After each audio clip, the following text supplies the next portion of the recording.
yours truly, SirStrange, aka SirStreezy, in the building and at your service, coming at you with a Legend of Zelda Tears of the Kingdom review. Let's go. So if you're no doubt aware, I just recently finished beating this game, and oh my goodness, was this game heat, bro. The more and more I dove deep into this game, the more and more it told me, Strange, pay attention. This is why I have been nominated to be GOATY. Every time, every part, every moment, every segment that I went through while playing this game, it just kept showing me and proving its point that, hey, I do belong in this lineup of GOATY. Now, you know, congratulations, it did win some awards, or a reward, I don't remember, I gotta go back and watch that, but it did win some rewards. It didn't win GOATY, but hey, it still was up there, and it deserved it to be there, unlike a few titles that we not gonna get into right now. Comparing it to its predecessor, Breath of the Wild, I can honestly say that Tears of the Kingdom indeed was the better game here. A lot of elements added to it. Ultra Hand, the ability to fuse, the ability to combine, well, same thing. The ability to ascend, like all the crazy Zonai stuff that clearly outperforms the Sheik tech. You know what I'm saying? And there's nothing to knock the Sheik tech. The Sheik tech was still cool, but you know, that's just me speaking out loud. But everything about Tears of the Kingdom was phenomenal, man. Phenomenal. Ganondorf's return, man, that was so official, man, to have this man return.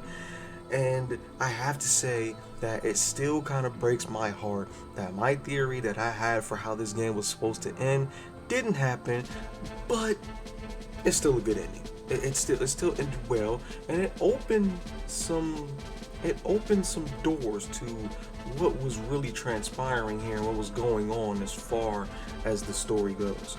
But no, story insane, right? We like the direction it went in. We like the fact that Zelda was way more involved this time. She was a really strong presence within this game. Her role in this game was extremely key, bro. Extremely. She had a lot to do within this game. She just wasn't on the side. She wasn't struggling. She wasn't over here being a spoiled princess brat or whatever, you know what I'm saying?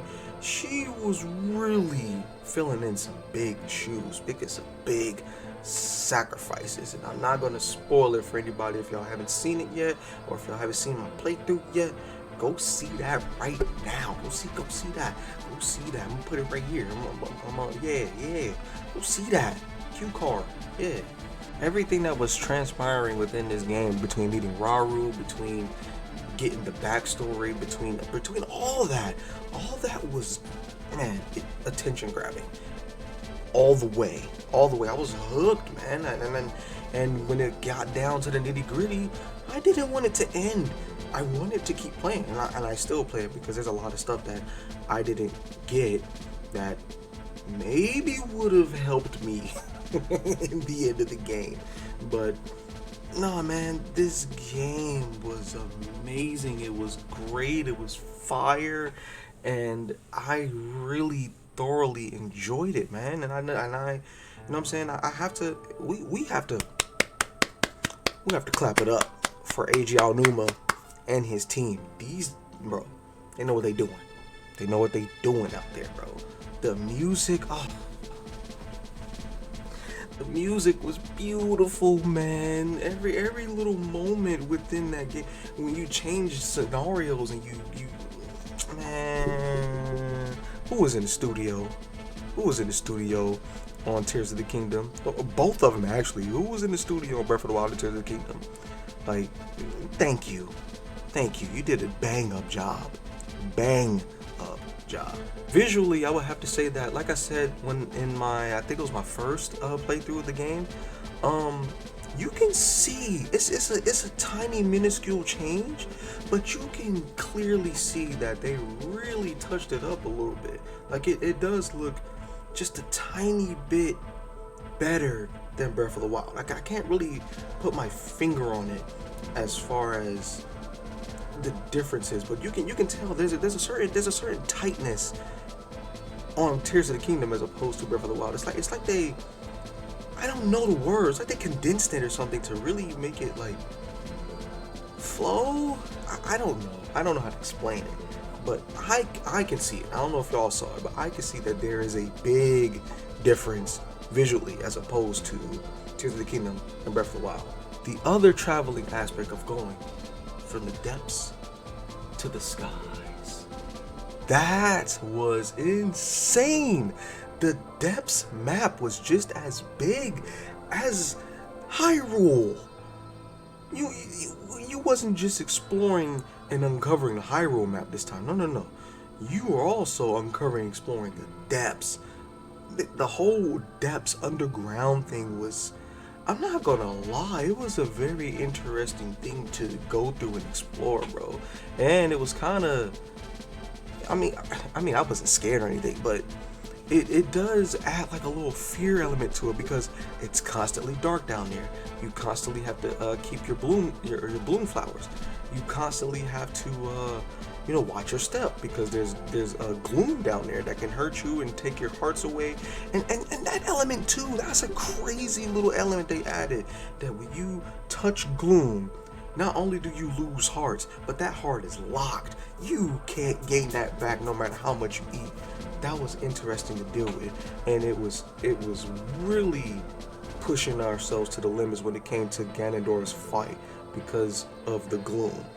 That was nuts. But no, the depths, man, until you go to one of those routes to uncover more of the depths map, you're down there in the dark, bro. You're in the dark, and there's other enemies that are gloom consumed that can take your hearts out. And bro, fire. The whole depths element is fire. Traversing the skies, the Zonai realm of things. That area, even though it matches the same length as the Hyrule's landmass, there's really not a lot to explore in the sky because most of the sky travel were mostly small islands. They were like small floating islands. It was still cool though.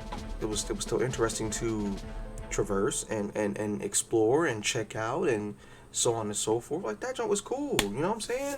The creation of vehicles and the fusing of creating brand new weapons. What a twist. I've seen so many crazy concoctions created on this game. It was so crazy to the point where I was calling it Tears of the Kingdom Minecraft. Y'all out here creating some craziness, you know what I'm saying? But the weapon system really changed the game, because even though weapons still have a durability meter, fusing them with something increases the durability meter, and not only that, but it's attack. You know what I'm saying? And then it's not even just the weapons. You can attach stuff to your shield, you can attach stuff to your arrows. You're like, man, they really went ham with this game, bro. Really went ham. And once again, I'm stoked for what we're about to get next. I trust Aonuma's judgment. I think that people were freaking out on the man because he was in an interview and he had asked a question: why would people want to go back to narrow and linear when we've literally gave y'all this grandness of openness and freedom? And to that I say, hey man, you got fans that are old school and new school, man. Sometimes it's not bad to go back to the linear. Hell, the linear is what got us here today. If it wasn't for that linear style Link to the Past, you wouldn't have a Zelda fan out of me, bro. I'm just saying. Because the first two Zeldas that I skipped and missed out on, I think I would have got frustrated. Especially without no help. Them joints is tough. But Link to the Past? Zelda Gold right there. That made me a fan all day. I couldn't wait for the next one. And then after that, it was just history. History in the books, in the making. All the way from Link's Awakening, all the way from Ocarina of Time, Majora's Mask, Oracle of Ages, Oracle of Seasons. The list goes on. So hopefully ONIKUMA will listen to his folks, to his fans, and realize, hey man, don't be so quick to throw away the old, because the old is good. You might want to go back. You done made Toon Link iconic, and people love Toon Link now. So you might want to give us another Toon Link adventure. It don't have to be 3D. It don't have to be open world or anything like that. You could just stick to what's still making him popular, and that's those linear style games. The Minish Cap, Four Swords Adventure. Hey. Triforce Heroes. Hey. I'm just saying, man. Don't do away with Toon Link yet. But also, I look forward to what you're going to give us in the next grand scheme of things. Are we going to miss what y'all created with Breath of the Wild Hyrule? Of course. Like this is y'all best work, man. This is y'all best work by far. But what y'all are going to create next, like I said, I'm not scared. I believe in your judgment and your calls, and I know. Oh, I know. And then we're on the rise of getting the new Switch model. Come on, bro.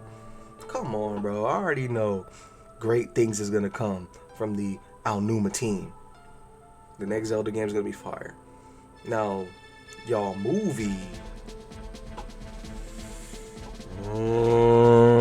I don't know about the movie right now. Like we gonna wait and see.